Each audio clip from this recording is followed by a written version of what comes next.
Perkenalkan, saya Simulati. Pada kesempatan ini saya akan mempresentasikan mengenai konsep teori ekonomi makro.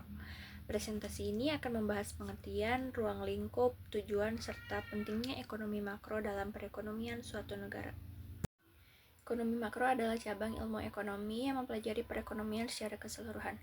Ekonomi makro tidak fokus pada individu atau suatu perusahaan, melainkan melihat kondisi ekonomi nasional seperti pendapatan nasional, inflasi, tingkat pengangguran, serta kebijakan pemerintah dan dampak terhadap perekonomian.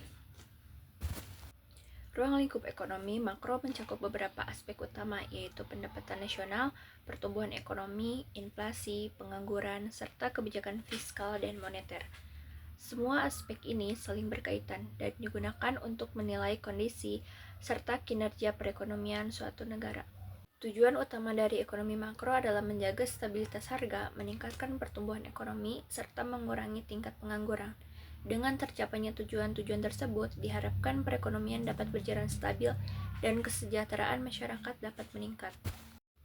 Dalam ekonomi makro terdapat komponen utama, yaitu produk domestik bruto atau PDB, inflasi, pengangguran, kebijakan fiskal, dan kebijakan moneter. Komponen-komponen ini digunakan sebagai indikator untuk menilai kondisi ekonomi dan sebagai dasar pengambilan kebijakan oleh pemerintah. Ekonomi makro dan ekonomi mikro memiliki hubungan yang sangat erat. Ekonomi mikro membahas perilaku individu dan perusahaan, sedangkan ekonomi makro membahas keseluruhan perekonomian nasional.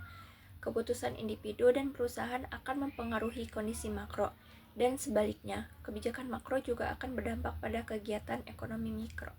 Sebagai kesimpulan, ekonomi makro sangat penting untuk memahami kondisi perekonomian suatu negara. Dengan mempelajari ekonomi makro, pemerintah dapat mengambil kebijakan yang tepat untuk menjaga stabilitas ekonomi dan meningkatkan kesejahteraan masyarakat.